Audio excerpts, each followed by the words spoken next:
我在村里修石拱桥，清除古建筑上的杂草，只为把这处荒芜河道重新恢复往日生机。那首先我们要修路，方便后续通行。这座由青石铺就而成的古桥，曾经是连接两岸村民的唯一通道，但随着村里架起了一座又一座的现代化桥梁，这座单孔石拱桥就慢慢的被杂草所占据。所以我们就给它先来个深度细建村。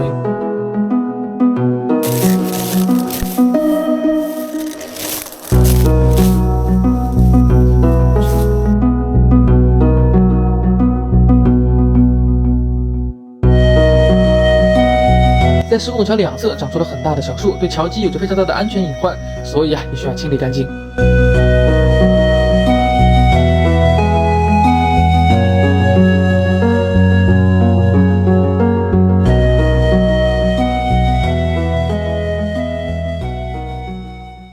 把两侧的杂树给清理掉，这座历史悠久的石拱桥仿佛拨开了历史的帷幕，再次登临舞台。虽然它不如赵州桥那般豪放，但我依然对它充满热情，并迫不及待地想要介绍给大家。那下一步呢，就是对桥面的清理。从石缝里面钻出来的茅草还简单点，但这种竹子是真的难搞，它底下的竹编早已和石拱桥融为一体。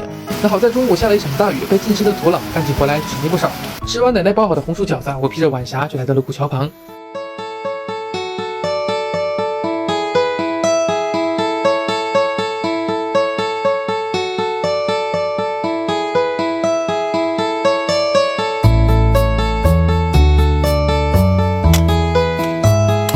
一直干到晚霞挂上山头，而我只清理出来了一处台阶，接下来就只能靠着水磨功夫慢慢改造了。而田间地头到了这个点儿，蚊子多到不可想象，所以我也得回家了。那诚如眼前所见，村里为了适应机械化工作，在古桥的旁边修了一座水泥桥，这就导致石拱桥上走的人就越来越少了。这不仅让我想起《寻梦环游记》里面的一句台词：死亡不是生命的终点，遗忘才是。我想这句话也同样适合那些慢慢淡出历史、被众人遗忘的村野古建筑。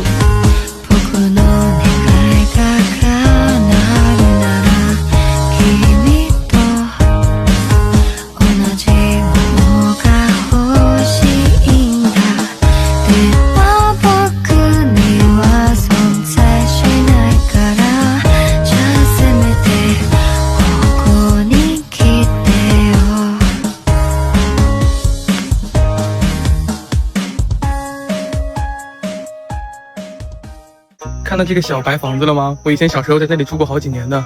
之前我们村里因为山体滑坡，我家房子危险了嘛，就被村委会转移到这里住，然后在这住了好几年。所以我经常会来这个桥这里玩啊、溜达啊什么的。那么你那个桥有几多年了？不小，不小啊。你小干那个小桥都忒个？哎呀，俺小啊，我也小不了多，就开始比赛嘞。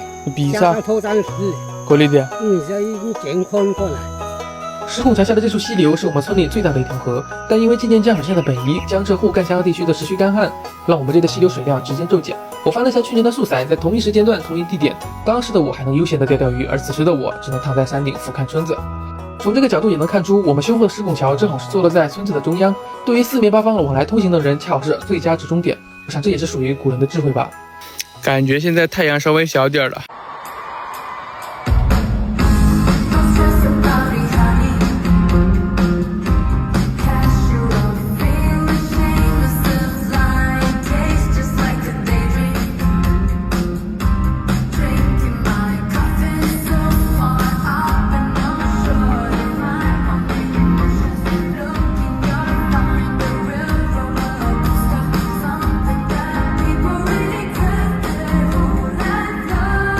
终于把这个上坡面儿给它清理出来了，最后再做一遍稍微的小扫除一下。虽然这座石拱桥很荒芜，但每天零零散散还是有一些村民路过的。老太太看见我在这除草，一个劲能说我肯定能活到一把的水，说实话还是让人怪不好意思的。哪怕这个题材的视频发出来没什么人看，我觉得也值了。那到这里为止，对石拱桥的第一期改造视频就要进入尾声了。剩下的改造大家可以期待第二期。照例呢，我们也看一下前后的对比。首先就是石拱桥的轮廓，相比之前已经能够看到全貌。前3个台阶的杂草呢，也是从这样变成了这样，离我们站在桥上钓鱼的距离也又近了一步。那最后的最后，就让我们一起伴着春丽的晚霞，一起期待下更加美好的明天。